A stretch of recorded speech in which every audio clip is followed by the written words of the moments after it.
Attention, attention, la pandémie de Covid-19 n'est pas encore terminée. Le virus circule toujours.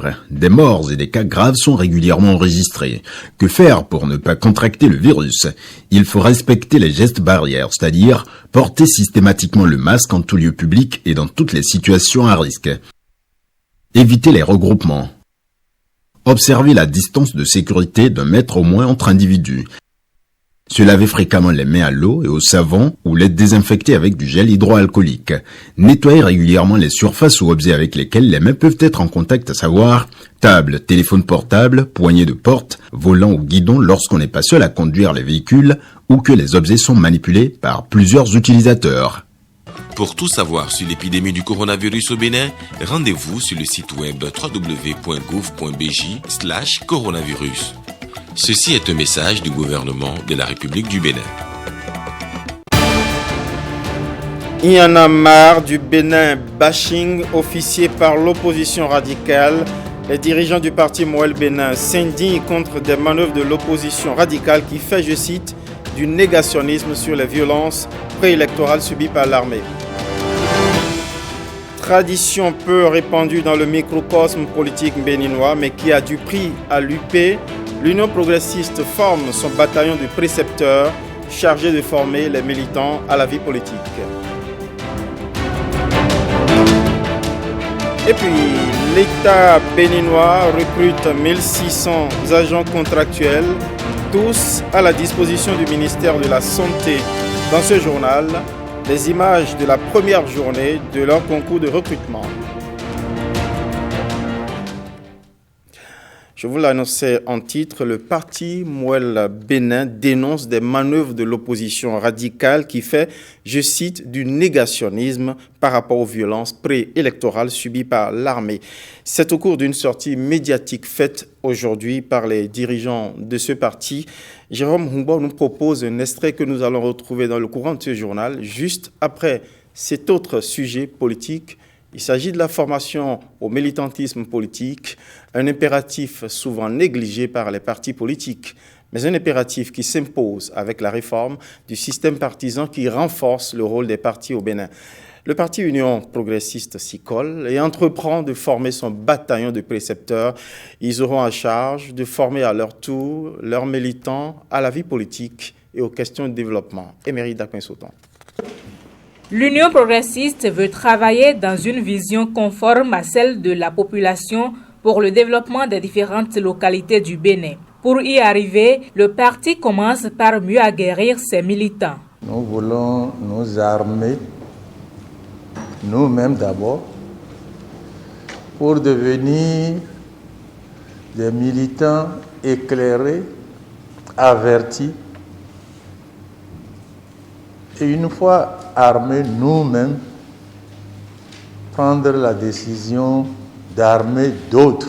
Si nous voulons construire un parti qui dure, qui a des relations politiques avec la population, nous devons nous-mêmes être en mesure de connaître l'orientation, les valeurs qui sous-tendent l'action de notre parti. Nous ne souhaitons pas que l'Union progressiste soit seulement une machine électorale. Nous voulons que l'Union progressiste soit un instrument de transformation sociale. L'ambition des responsables de l'UP est de constituer progressivement au sein du parti une pépinière de formateurs qui s'étendra jusqu'aux communes, villages et quartiers. Nous espérons qu'à la fin de ce séminaire, le parti disposera de la première cohorte de formateurs sur lesquels appui sera pris pour le lancement des formations à l'endroit des militants, toutes catégories confondues, qui y sont largement demandeurs. Les plus talentueux parmi vous constitueront demain le corps professoral de l'école de formation du parti. Le chemin à parcourir est encore long et les défis à relever assez grands.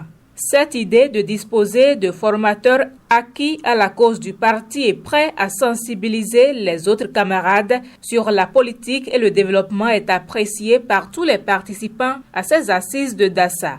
Selon eux, c'est l'une des bases d'un parti fort, uni et engagé. Annoncée depuis des lustres, la libération de l'emprise de la route des pêches se fait pressante depuis quelques jours.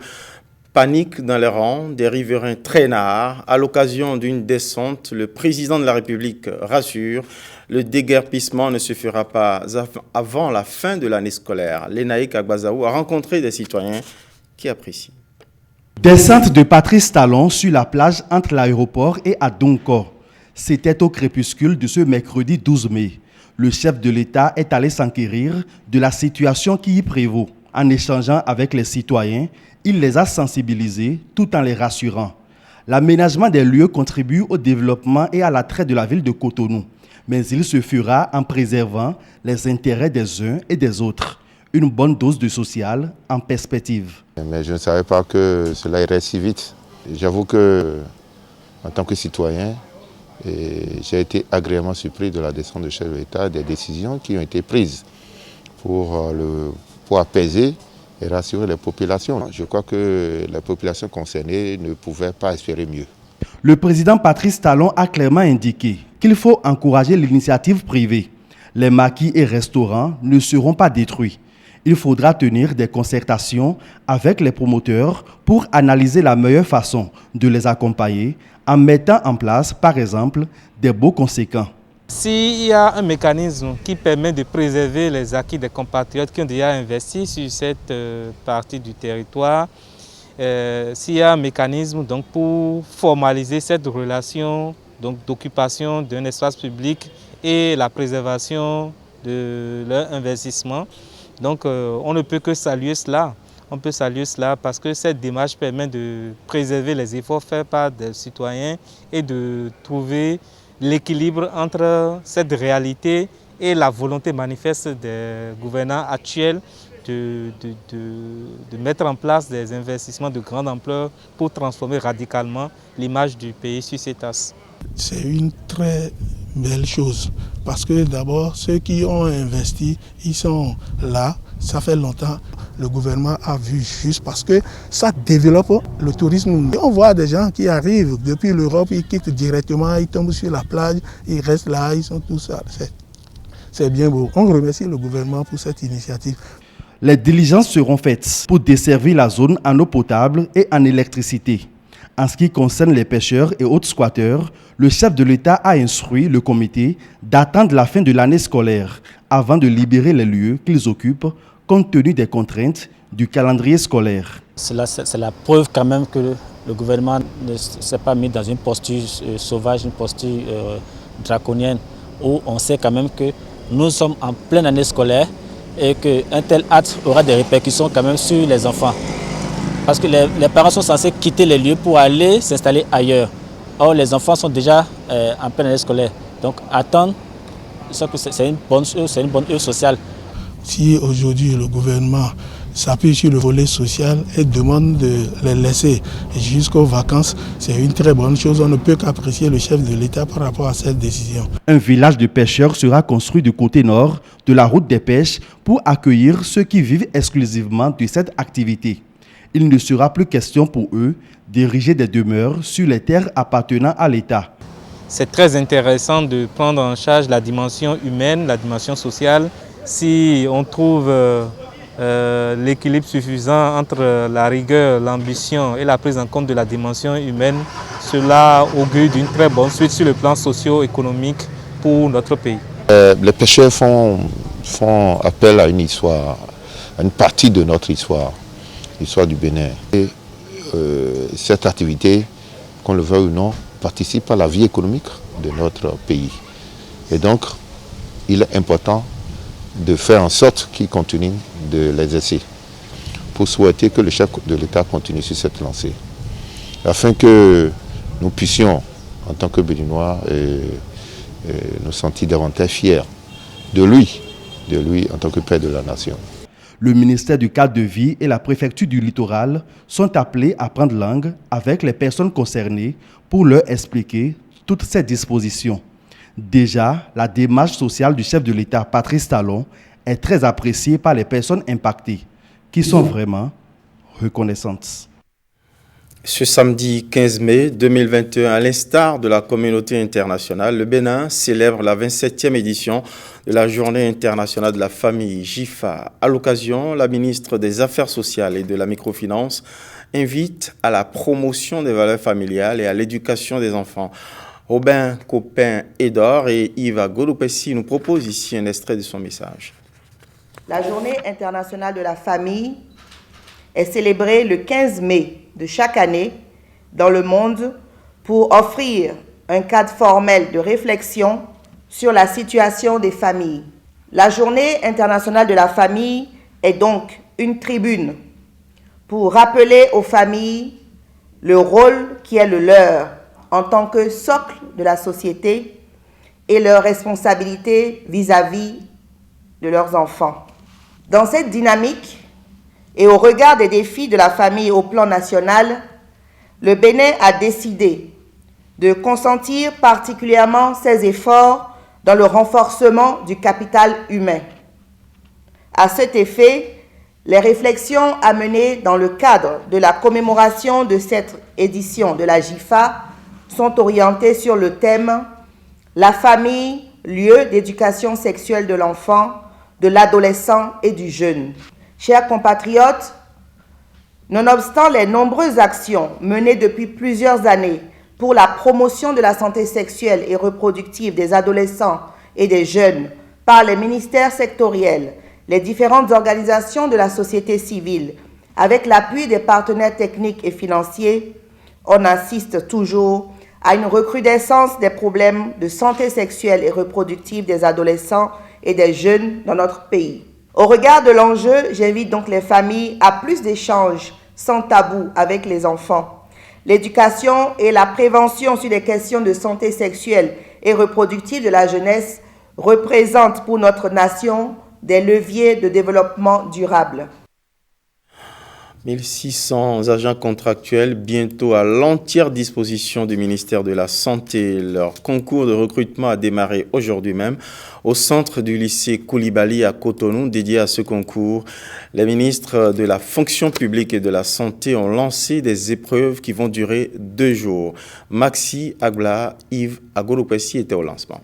Nous avons pris les dispositions pour que tout se passe bien et nous espérons qu'au terme de l'organisation, le gouvernement aura une satisfaction totale sur l'organisation de ce concours. Plus de 8500 candidats pour 1600 postes à pourvoir. Des personnels médical, paramédical et administratifs sont à recruter à travers ce concours.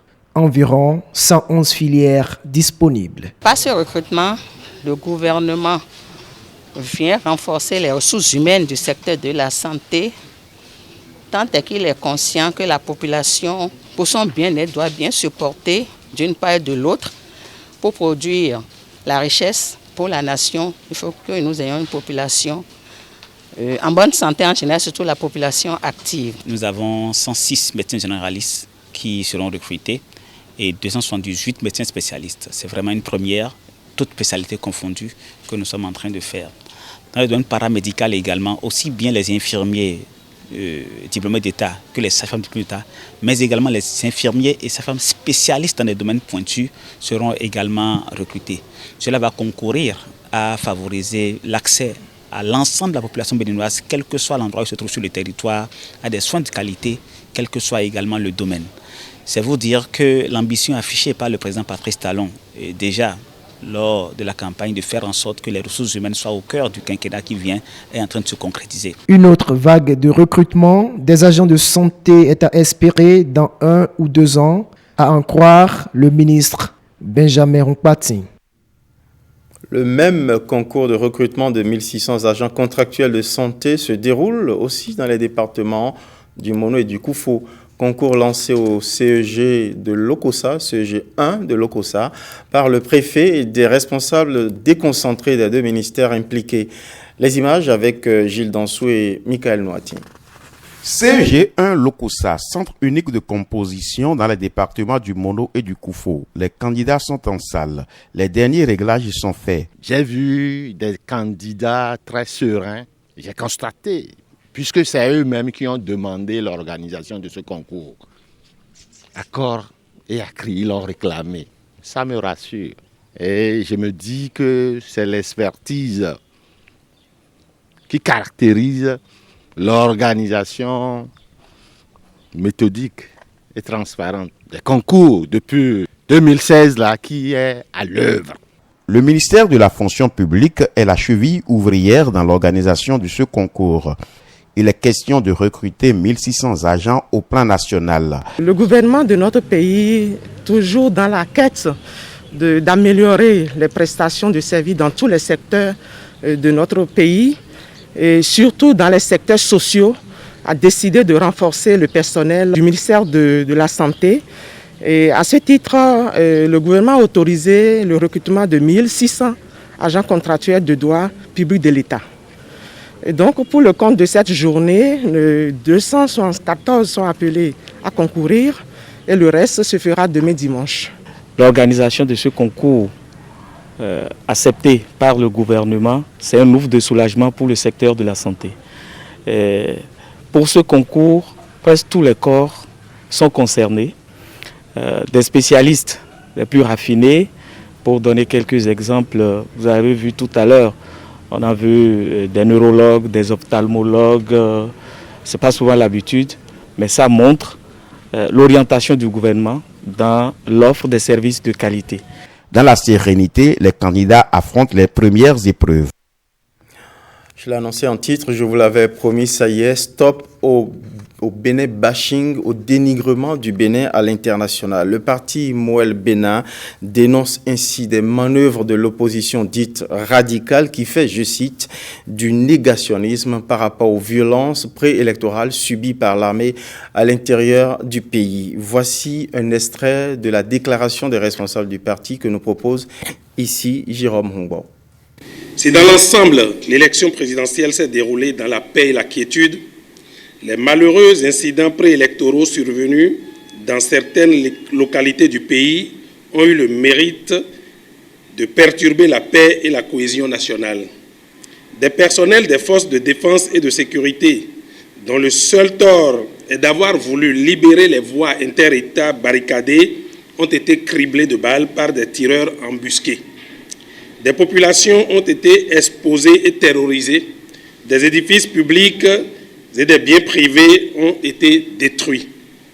Malgré ces regrettables événements, vécus par tous et constatés par l'opinion publique nationale et internationale, malgré les appels directs d'acteurs de l'opposition dite radicale à l'insurrection et à la mise en berne du processus électoral, malgré l'arrestation au domicile d'un juge en cavale de délinquants recrutés circonstanciellement pour semer des troubles et la terreur dans nos villes et campagnes, malgré la récente découverte d'une importante quantité de munitions dans une des localités concernées par les violences préélectorales et au Togo voisin à destination du Bénin, malgré l'aveu public d'une ancienne ministre en ce qui concerne le financement et le soutien de chasseurs par l'opposition dite radicale pour attaquer l'armée républicaine qualifiée d'inconsciente selon ses propos, malgré tous ces constats, hélas, certains compatriotes continuent de développer des thèses négationnistes sous le fallacieux couvert d'un combat pour la démocratie. Les dernières déclarations d'un ancien ministre des Finances sur un média étranger illustrent à suffisance cette démarche nihiliste qui consiste à rejeter la réalité et à prendre fait et cause pour la délation, le mensonge et le déni. En adoptant cette posture négationniste, ces personnes n'affichent que du mépris au peuple béninois qu'elles ambitionnent diriger. Mouel Bénin demande aux autorités compétentes de prendre toutes les mesures pour retrouver les responsables des violents événements préélectoraux où qu'ils se trouvent pour que justice soit faite et que force reste à la loi. Mouel Bénin demande une fois encore aux autorités à divers niveaux de prendre toutes les dispositions pour que plus jamais ces ignobles actes ne se reproduisent. Ceux qui caressent le rêve de la déstabilisation du Bénin et leurs sponsors locaux et étrangers verront toujours devant eux un peuple uni et debout. Passons du climat du Bénin bashing à l'international vers de vrais sujets climatiques. Après une saison pluvieuse 2020 désastreuse dans certains quartiers d'Abomey-Calavi, l'équipe communale sort un plan d'urgence. Il va aider ce plan à atténuer les risques d'inondation en attendant les grands travaux d'assainissement. C'est du moins l'annonce faite par le maire et ses collaborateurs. Marcel Arossi, Simon Villon nous lève un coin de voile sur ce plan d'urgence. Les populations ont souffert. Elles ont beaucoup perdu dans la série d'inondations dont elles sont victimes. Inondations résultant généralement du débordement de la rivière Sceau et du lac Nokoué, mais aussi des installations anarchiques dans les exutoires et réceptacles naturels.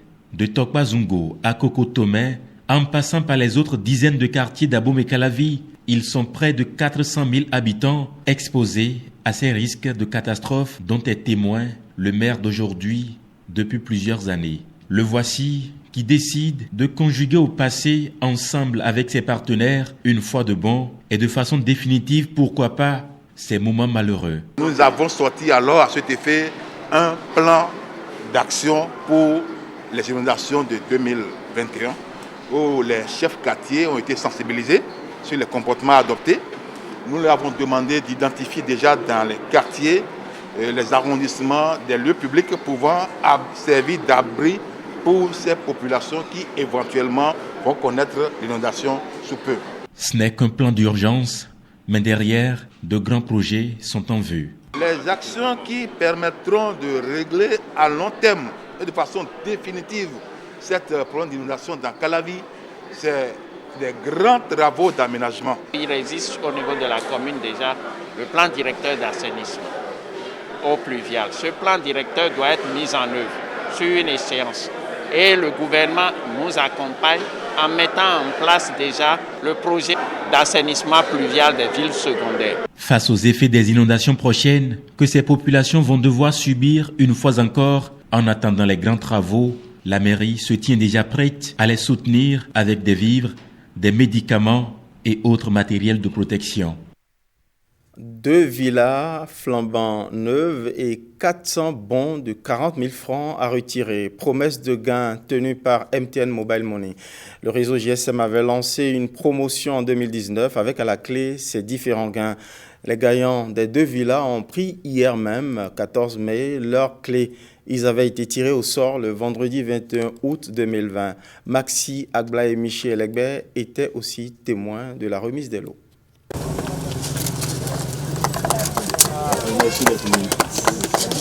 Mabis Roadat Balogun et Sani Agatha Bolaran Raed sont les 2 gagnants des villas MTN Mobile Money.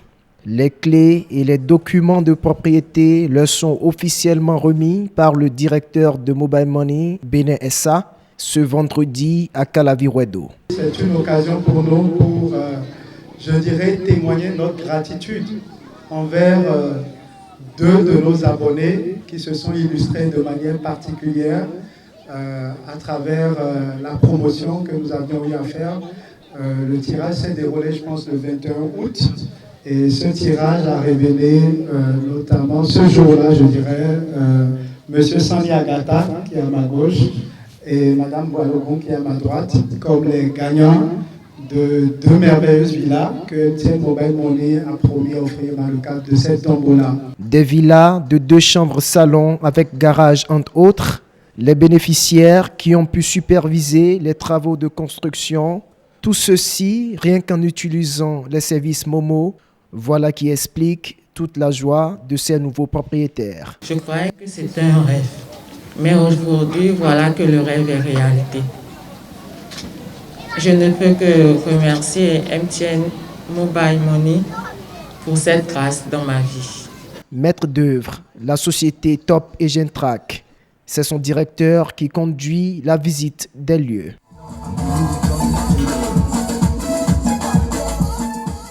Promesse faite, promesse tenue pour MTN Mobile Money qui prend l'engagement de faire l'essentiel pour toujours faire sourire ses abonnés.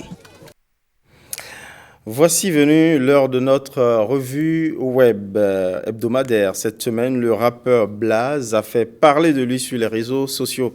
L'artiste a donné de nouvelles rassurantes sur son état de santé, de quoi susciter de nombreuses réactions sur la toile. L'entrée en vigueur de la nouvelle politique de confidentialité de WhatsApp est également au menu de notre tour des réseaux sociaux. Voici la compilation préparée par Maurice Tantan et Fawaz Olaonipekou. Un court test et un grand soulagement sur la toile. Pour la première fois depuis plusieurs mois, le rappeur Blaze a utilisé le canal Facebook pour s'exprimer sur son état de santé. Et les nouvelles sont plutôt bonnes. L'artiste annonce un retour grandeur nature prochainement. En attendant, il invite ses abonnés à la patience. Côté fan, le message du rappeur est vécu comme un ouf de soulagement. La publication a ainsi affolé les compteurs avec plus de 55 000 réactions, dont près de 6 000 commentaires et 1200 partages en moins de 48 heures. Comme pour dire que le retour de Blaze au devant de la scène est plus que jamais attendu.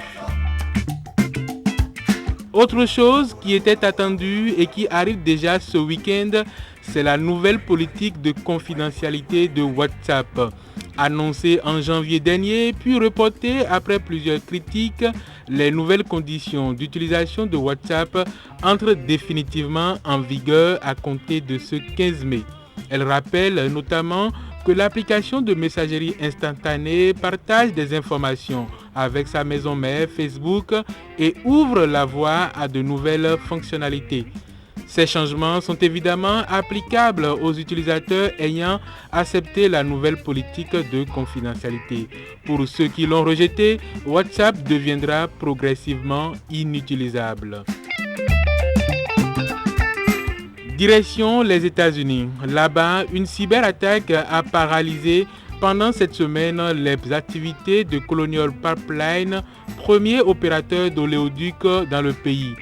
Les auteurs de l'opération ont pris le contrôle du plus important réseau d'approvisionnement de carburant pétrolier de la côte est des États-Unis.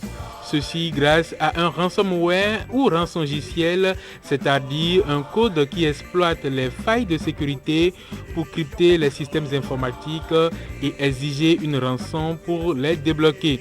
Pour sortir de la paralysie, Colonial Pipeline aurait accepté de payer une rançon de 75 bitcoins, soit l'équivalent de 5 millions de dollars. Cette attaque met en lumière la cybersécurité comme étant l'un des gros enjeux auxquels font face beaucoup de pays. Elle rappelle aussi qu'aucun État n'est à l'abri, quelle que soit sa taille et ses moyens.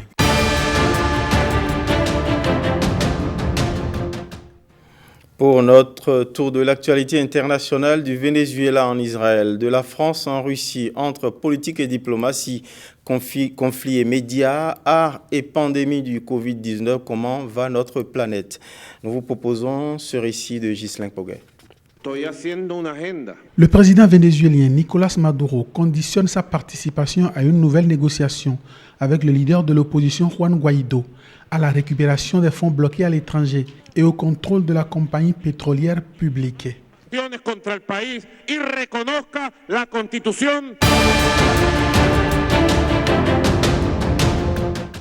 Des roquettes sont tirées de la bande de Gaza vers Israël. Près de 300 roquettes ont à nouveau été lancées depuis Gaza en direction d'Israël, selon l'armée israélienne.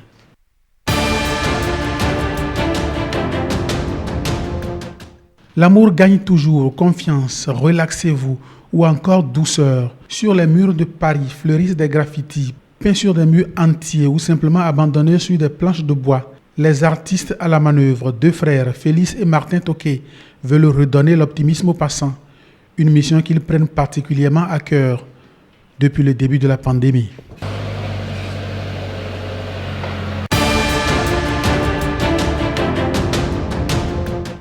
Le média Radio Svoboda, Radio Liberty en Russie, financé par le Congrès américain, a annoncé que ses comptes bancaires avaient été bloqués suite à une visite dans ses locaux du siège chargé d'exécuter des décisions de justice. Béninoises, Béninois, la Covid-19 tue lorsque les cas positifs ne sont pas diagnostiqués à temps. Pour éviter d'en être victime, le dépistage précoce est la solution. Il est indispensable d'aller en consultation dès l'apparition du moindre symptôme. Pour rappel, les signes courants qui font penser à la Covid-19 peuvent être la fièvre, la perte du goût ou de l'odorat, l'éternuement, l'écoulement nasal, la toux, l'irritation de la gorge, les difficultés respiratoires, etc. Dès l'apparition de l'un quelconque de ces signes ou de plusieurs à la fois, rendez-vous immédiatement dans l'un des centres de dépistage ouverts sur toute l'étendue du territoire national ou dans un centre de santé ou appelez le numéro vert 136. Pour tout savoir sur l'épidémie du coronavirus au Bénin, rendez-vous sur le site web www.gouv.bj/coronavirus. Ceci est un message du gouvernement de la République du Bénin. Et voilà qui sonne la fin de cette livraison de l'actualité sur la télévision nationale du Bénin. Vous avez été nombreux à nous suivre. Toutes les équipes rédactionnelles et techniques de la télévision nationale qui ont contribué à ce journal se joignent à moi pour vous dire merci. Bonsoir chez vous.